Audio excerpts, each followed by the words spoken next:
Hello friends. The conjuring ये movie तो आपने देखी ही होगी। ये मूवी देखने के बाद आप कोई डॉल नहीं ख़रीदेंगे। ये मूवी बाकी मूवीज़ से अलग थी क्योंकि ये मूवी रियल स्टोरी पर बेस्ड है। So let's explore the story of Annabelle. इसकी स्टोरी शुरू होती है 1970 में, जब नर्स की पढ़ाई कर रही डोना को उसकी माँ ने एक एंटिक गिफ्ट दिया जिसमें एक डॉल थी। डोना को डॉल्स का बचपन से ही बहुत शौक था। डोना अपनी माँ के गिफ्ट से बहुत खुश थी।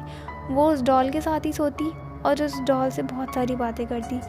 डोना अपनी रूममेट एंजी के साथ एक अपार्टमेंट में रहती थी। फिर एक दिन जब डोना कॉलेज से घर आई तो उसने डॉल को सोफे पर पाया, पर उसे जहाँ तक याद था वो अपने बेड पर छोड़ कर गई थी उसे। उसने ये बात एंजी को बताई। एंजी ने कहा कि उसने भी ये नोटिस किया है कि वो अपनी पोजीशन बदलती है। फिर डोना और एंजी उसकी हरकतों को ध्यान से देखने लगे।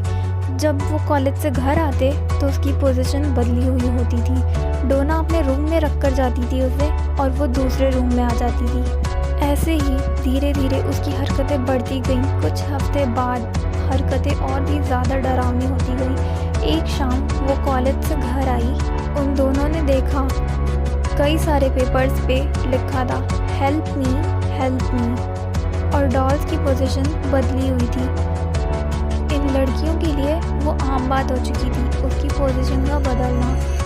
फिर एक दिन डोना उस डॉल को सोफे पर छोड़ कर गई और फिर जब वो वापस आई तो उसने देखा कि इस बार उसकी पोजीशन चेंज नहीं हुई है, पर उसे बहुत अजीब लगा। फिर उस डॉल को उसने ध्यान से देखा तो उसने देखा कि उसके ऊपर खून लगा हुआ है। इस ब्लड वाले सीन के बाद वो बहुत बुरी तरीके से डर चुकी थी दोनों, और डोना ने एक प्रीस्ट को बुलाया।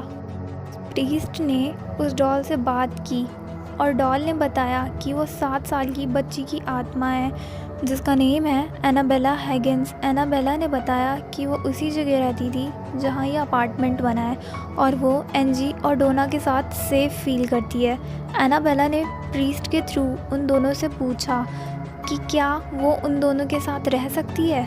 उसकी स्टोरी सुनकर उन दोनों को बहुत बुरा लगा। एनाबेला को अपने साथ रहने की परमिशन दे दी डोना ने।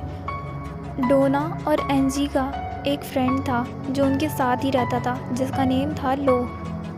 वो दूसरे रूम में ही रहता था और उसे वो डॉल थोड़ी सी भी नहीं पसंद थी। उसे वो डॉल बहुत डेंजरस लग रही थी। उसे घर में अपने साथ रखना उसे कुछ सही नहीं लग रहा था, पर डोना ने लू की बात एक्सेप्ट नहीं की क्योंकि उसे उस इन्वेस्टिगेटर की बात सही लग रही थी और यही कहा कि इसमें एक 7 साल की बच्ची की आत्मा है और वो किसी को चोट नहीं पहुंचा सकती, वो बस प्यार चाहती है। और अगली रात लू अपने रूम में सो रहा था।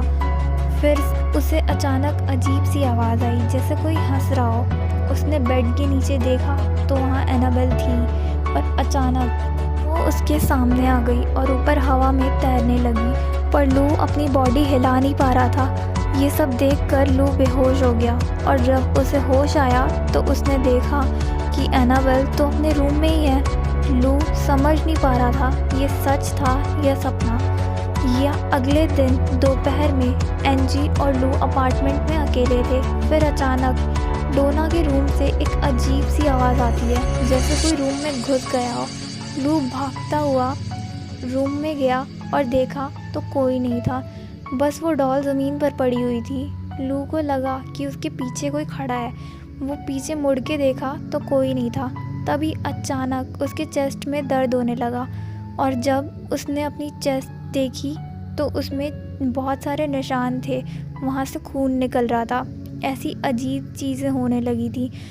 तभी एंजी और डोना उन्होंने ये सोचा कि ये एक बच्ची की आत्मा तो नहीं करेगी। तब उन्होंने एनाबेल के ऊपर शक करना शुरू कर दिया और उन दोनों ने एक प्रीस्ट को बुलाया, फादर कुक। फादर कुक ने बाद में एड और लॉरेन वॉरेन को बुलाया। एडविन ने जाकर उस अपार्टमेंट में लू, एंजी, डोना से बात की और इन्वेस्टिगेशन के बाद उन्हें ये पता चला कि ये किसी बच्ची की आत्मा नहीं, ये एक शैतान की आत्मा है। उसकी इंटेंशन प्यार पाना नहीं थी वो उन तीनों में से किसी एक के शरीर पर कब्ज़ा करना चाहती थी।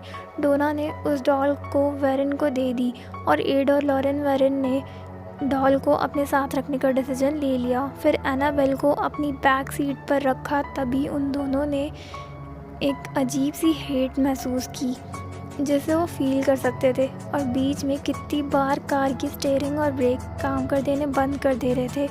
एक बार कार का बैलेंस बुरी तरीके से बिगड़ गया। एड ने एनाबेल के ऊपर हॉली वाटर फेंक दिया और तब जाके वो शांत हुई और फिर वो घर आ गए। और फिर शुरुआत में उन्होंने नोटिस किया कि वो अपनी पोजीशन बदलती है। एक पैथोलिस्ट प्रीस्ट जिनका नेम था फादर जेसन ब्रेडफोर्ड, वो एनाबेल को देखने के लिए एड और लॉरेन वॉरेन के घर आए और फिर उन्होंने उस डॉल से कहा, तुम सिर्फ एक डॉल हो और तुम किसी को चोट नहीं पहुंचा सकती। आप इस लाइन को नहीं बोलते तो अच्छा होता।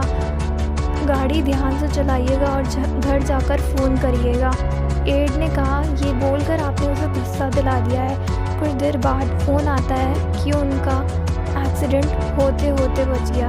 वेरन ने एनाबेल के लिए एक स्पेशल वुडन केस बनवाया, ने ऑकल्ट म्यूज़ियम में रखवा दिया। वेरन अपनी ज़िंदगी में ऐसी बहुत सी चीज़ों के साथ रहे हैं, पर एनाबेल उसका सबसे भयानक और बुरा एक्सपीरियंस था।